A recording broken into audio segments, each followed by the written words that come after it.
A24's new war movie sounds like everything I hoped it would be after Alex Garland's $127 million hit.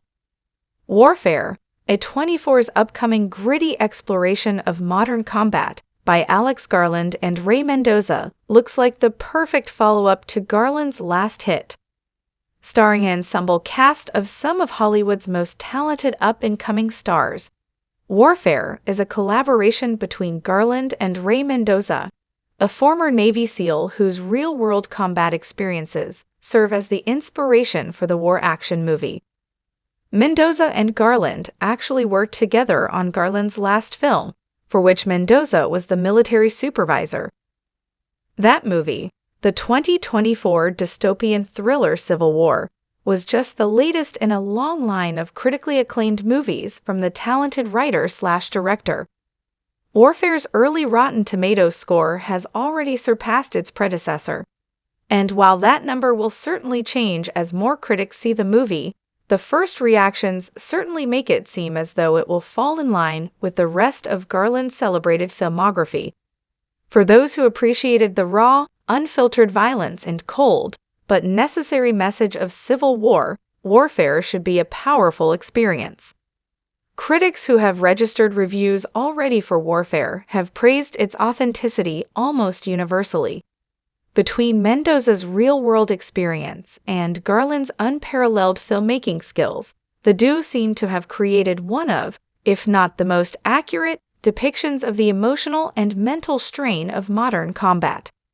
The action is described as relentless, brutal, and visceral, and many critics praise the non-stop tension that's present throughout the movie, as the soldiers the camera follows in real time do what they can to survive a hellish city war zone. In her review of Warfare, Screen Rant's Mary Castle noted that one of the movie's main attributes is how undeniably real the pull of the action is for the viewer.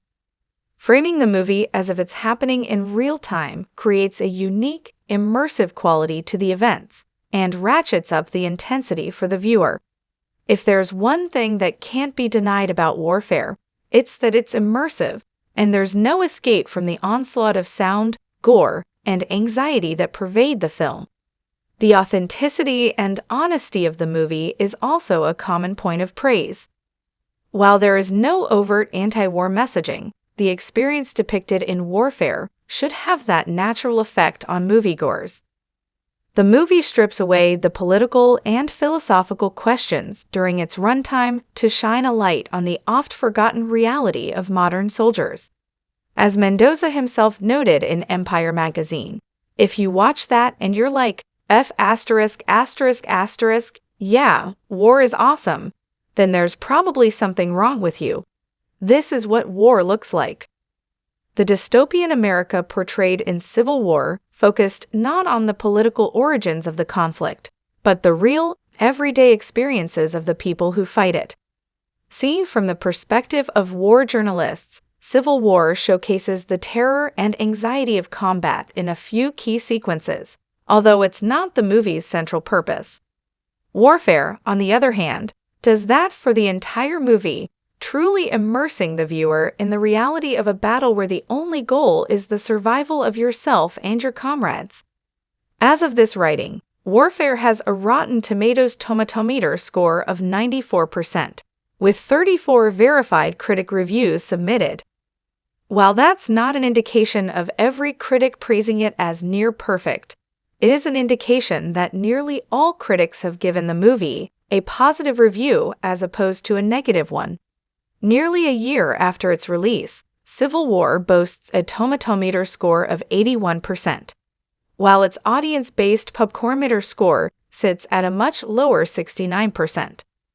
That's not unusual for Garland, as his elevated concepts and elite filmmaking prowess aren't as appreciated by viewers with a less discerning eye. As Warfare doesn't hit theaters until April 11, 2025, with early screenings on Thursday, April 10th, there will certainly be changes to the overall tomatometer score. Civil War's score is based on a whopping 398 verified critic reviews, so it's certainly possible that Warfare settles into the sub-90% stratosphere by the end of its theatrical run.